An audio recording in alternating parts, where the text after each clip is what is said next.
અને એ પણ નેત્રંગ ખાતે જ્યારે ભવ્ય રીતે ઉજવાઈ રહ્યું છે, ત્યારે આપણી વચ્ચે ગુજરાતના ઇતિહાસમાં પહેલી વાર એટલી નાની ઉંમરના કોઈ નાયબ મુખ્યમંત્રી હોય તો આપણા હર્ષભાઈ સંઘવી હોય. જ્યારે એ પોતે આ આદિવાસી ગૌરવ સંમેલનમાં જ્યારે ઉપસ્થિત છે, ત્યારે હું ચોક્કસ રીતે એક આદિવાસી આગેવાન તરીકે એમને આવકારું પણ છું, એમનું સ્વાગત પણ કરું છું. ભાઈઓ બહેનો, જેમનું તમે સ્વાગત કરવાના છીએ, સન્માન કરવાના છીએ, એવા આપણા આદિવાસી સમાજના વર્ષો સુધી જેમણે સરકારમાં પણ કામ કર્યું છે, મારો પણ અનુભવ છે, એમની સાથે મારું કામ કરવાનું મને પણ ઘણી તક મળી એવા ભાઈ શ્રી ગણપતભાઈ વસાવાજી, અમારા સૌના માર્ગદર્શક, વર્ષો સુધી આ વિસ્તારની સેવા કરી છે એવા આપણા લાડીલા સંસદ સભ્ય, પૂર્વ મંત્રી ભાઈ શ્રી મનસુખભાઈ વસાવાજી, આજ વિસ્તારના લોકપ્રિય ધારાસભ્ય ભાઈ શ્રી રીતેશભાઈ વસાવાજી, જિલ્લા અધ્યક્ષ શ્રી મોદીજી, જિલ્લા પ્રમુખ શ્રી, પ્રભારી શ્રી, મંચ પર ઉપસ્થિત સર્વે આગેવાનો, મોટી સંખ્યામાં ઉપસ્થિત વડીલો, ભાઈઓ, બહેનો, યુવાન મિત્રો, ઇલેક્ટ્રોનિક મીડિયાના મિત્રો, પત્રકાર મિત્રો, હું સૌ પ્રથમ તો આજે જ્યારે આમ આદમી પાર્ટીમાંથી જોડાયેલા તમામ આગેવાનોને ખૂબ ખૂબ અભિનંદન આપું છું અને આપ સૌને હું આવકારું છું. ભાઈઓ બહેનો, હર્ષભાઈએ મોટી ઘણી વાત કરી છે. હર્ષભાઈ આદિવાસી સમાજથી ખૂબ પરિચિત છે, મને બરાબર યાદ છે. અમે 2007 ની અંદર ધારાસભ્ય બન્યા.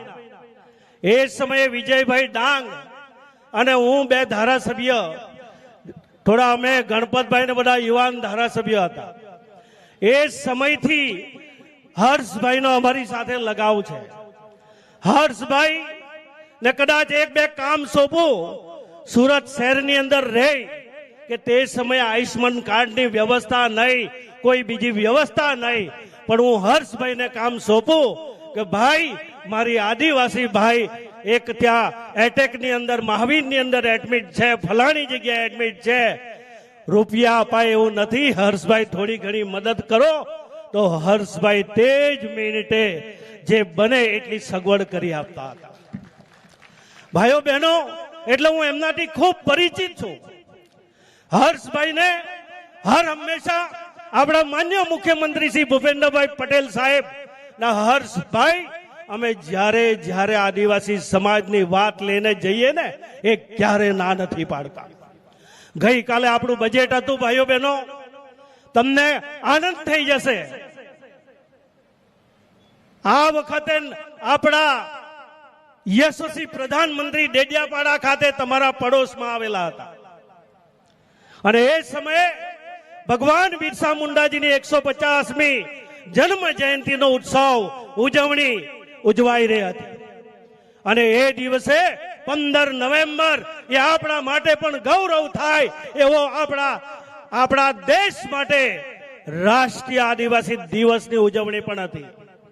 ભાઈઓ બહેનો, એ દિવસે એમણે ઘોષણા કરી કે મારા આદિવાસી ભાઈ બહેનો માટે આવનારા 5 વર્ષ માટે 2 લાખ કરોડ રૂપિયાનું પેકેજ જાહેર કરીને મારે એમનો વિકાસ કરવો છે.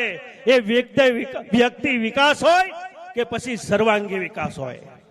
ભાઈઓ બહેનો, એના જ ભાગરૂપે આ વર્ષનું બજેટ કેટલા રૂપિયાનું ગઈકાલે મંજૂર કર્યું. મારા ગૃહના તમામ સભ્યશ્રીઓએ, આજ વિસ્તારના અમારા વિરોધ પક્ષના કેટલાક આગેવાનો પણ કશું બોલી શક્યા નથી. એ પ્રકારનું બજેટ હતું. કેટલું હતું ભાઈઓ બહેનો? 35,782 કરોડ રૂપિયા.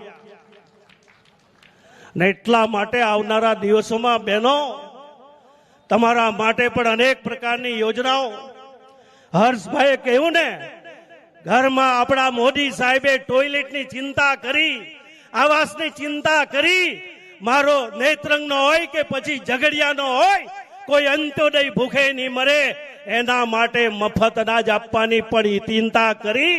એટલું જ નહીં, ભલે ચૂલો સળગાવે કે નહીં સળગાવે, પણ મોટા ઘરમાં કોઈ અમારી ગરીબ બાઈ કામ કરવા જાય અને એમને એવો વિચાર આવે કે મારા ઘરમાં બાટલો ક્યારે આવશે, ચૂલો ક્યારે આવશે.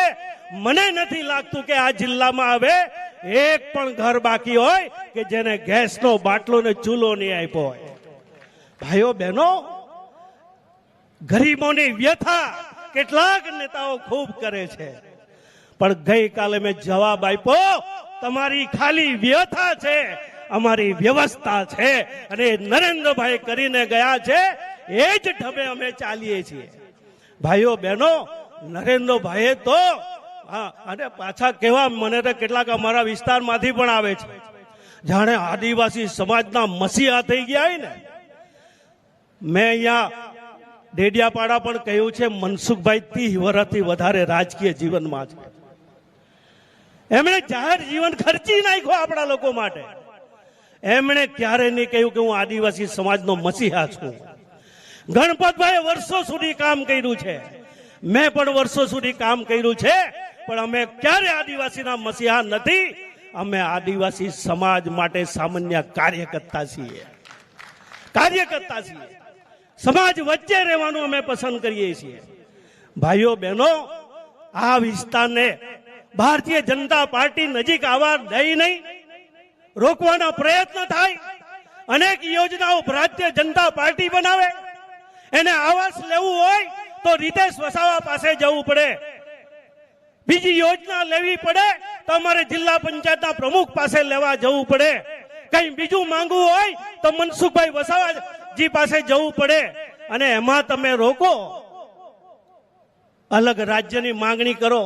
અરે ભાઈઓ બહેનો, હું તમને કહું છું, મારું આટલું જાહેર જીવન છે, ખાલી ગામ છૂટું પાડવું હોય ને તો એ પછીનો છૂટી જાય. ભાઈઓ બહેનો, એમને એમ નથી થઈ જતું. વગ્ર વિગ્રહ ક્યાં સુધી?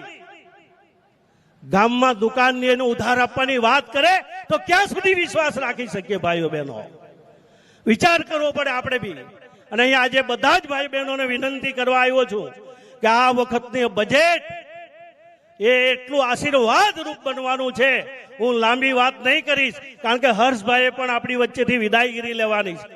પણ એક મહત્વનો નિર્ણય આ હર્ષભાઈ અને આપણા માન્ય મુખ્યમંત્રીશ્રીએ, ભાઈઓ બહેનો, આખા ભારત દેશમાં પહેલો નિર્ણય કોઈ લીધો હોય તો આપણા ગુજરાતમાં લીધો છે. કયો? કે આપણી આદિવાસી દીકરી એ ગમે એટલું ભણે, એની કોઈ આવક મર્યાદા નહીં હતી. કદાચ કરોડ રૂપિયા બી ફી ચૂકવવી પડે તો સરકાર ચૂકવતી હતી. પણ આપણા યુવાનો, આપણા દીકરાઓ ભણે, એની આવક મર્યાદા હતી 2.5 લાખ રૂપિયાની. એના કારણે કેટલીક જગ્યાએ મેડિકલમાં જવું હોય, એન્જિનિયરિંગમાં જવું હોય, આઈઆઈટી થવું હોય, પાયલોટ બનવું હોય તો એને મુસીબત પડતી હતી. આજ આપણા બંને મહાનુભાવો, માન્ય મુખ્યમંત્રી છે અને નાયબ મુખ્યમંત્રીશ્રીએ અમારા ગણપતભાઈ, મનસુખભાઈ, રીતેશભાઈ, આ બધા લોકોની વાત સ્વીકારી અને 2.5 લાખથી આ વખતે 6 લાખની મર્યાદા કરી દીધી. હવે આપણો દીકરો પણ ભણવાથી વંચિત નહીં રહી જાય એ પ્રકારની વ્યવસ્થા કરી છે. એમણે લાઇબ્રેરીની વાત કરી. હું આજે કહી જાઉં છું, તમે ખાલી ડેડિયાપાડા જજો, આપણી લાઇબ્રેરી કેવી છે. આ હર્ષભાઈની આગેવાનીમાં એમના વિભાગ તરફથી એમણે કરી આપી છે. કેટલા રૂપિયાનો ખર્ચ થયો? 7 થી 8 કરોડ રૂપિયાનો ખર્ચ થયો હશે. એ જ મોડેલ ઉપર આવનારા દિવસોમાં આ રીતેશભાઈ વસાવા અને મનસુખભાઈ કહેશે કે અમારે નેત્રંગ જોઈએ છે કે ઝઘડિયા જોઈએ છે, તો અમે અદ્યતન લાઇબ્રેરી તમને આપી દઈશું. અને અમારી યુવા પેઢી યુપીએસસી ની પરીક્ષા આપવાનું હોય કે પાછી જીપીએસસી ની એક્ઝામ આપવાનું હોય કે અન્ય સ્પર્ધાત્મક પરીક્ષાઓની તૈયારી કરવી હોય તો એ ગાજ એના જ તાલુકામાં તમામ પ્રકારની બુક મળી જાય એ પ્રકારની વ્યવસ્થા કરીશું. ભાઈઓ બહેનો, આજે વિશેષ વાત કરતો નથી, પણ અનેક યોજનાઓ લઈને આવનારા દિવસોમાં આવીએ છીએ. પણ હું છેલ્લી વાત કરું, તમે નજીકમાં પાંડુરી માતાને સૌ માનો છો, અમે પણ માનીએ છીએ. આ પરિસરનો વિકાસ કરવા માટે મોદી સાહેબ આવ્યા એટલે તરત આપણા મુખ્યમંત્રીશ્રીને એમણે વિનંતી કરી કે પાંડુરી માતાને હું વર્ષોથી માનું છું, અમારા આદિવાસી સમાજની કુળદેવી છે. આ પરિસરમાં જે વિકાસ કરવો હોય તે, પણ એમને રૂપિયા આપો. આજે મને ગર્વ થાય છે, 20 કરોડ રૂપિયા આપણી પાંડુરી માતાના પરિસરનો વિકાસ કરવા માટે આપ્યો. ભાઈઓ બહેનો, એટલું જ નહીં, પણ આ વખતે અમે એવો બીજો નિર્ણય લીધો કે મહાશિવરાત્રી પર્વની અંદર તમે જે ઉત્સવ ઉજવો છો ત્યાં એ હવે આ વર્ષો સુધી જેવી રીતે ઉજવવો હોય તેવી રીતે ઉજવાશે અને એનો ખર્ચ પણ આપણી ભારતીય જનતા પાર્ટીની સરકાર આ પાંડુરી માતાના સ્થાનક ઉપર આપશે. એ પ્રકારની વ્યવસ્થા થઈ છે. ફરીવાર હું સૌનો આભાર માનું છું. અને ગણપતભાઈ જ્યારે આપણા આદિવાસી સમાજના ભારતીય જનતા પાર્ટીના પ્રમુખ બન્યા છે ત્યારે હું તમારા વતી ખાતરી આપું છું કે ગણપતભાઈ તમે આગળ વધો. અમે તમામ આદિવાસી ભાઈ બહેનો તમારી સાથે છીએ. આવનારા દિવસોમાં જે પણ મસીહા લે અહીંયા નીકળીને જે વાતો કરે છે, જૂઠાણા ફેલાવે છે, એમનાથી કોઈ ચિંતા કરવાની જરૂર નથી. અમે પ્યોર આદિવાસી આગેવાનો છીએ. અહીંયા બેઠેલા લોકો, ભાઈઓ બહેનો, આવજો. આવનારા દિવસોમાં તમે માંગો અને અમે આપીએ એવો અમારો સ્વભાવ નથી. અમે આપીએ ને તમને આનંદ થાય એ પ્રકારના ભારતીય જનતા પાર્ટીના વિચારો છે. એ જ આવનારા દિવસોમાં તમારા સુધી લાવીશું. ફરીવાર સૌનો આભાર માનીને હું મારી વાતને વિરામ આપું છું. ભારત માતા કી.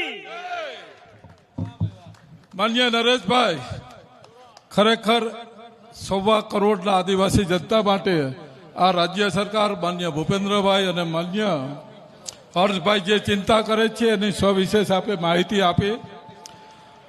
માન્ય હર્ષભાઈ, આપે હમણાં જે વાત કરી હતી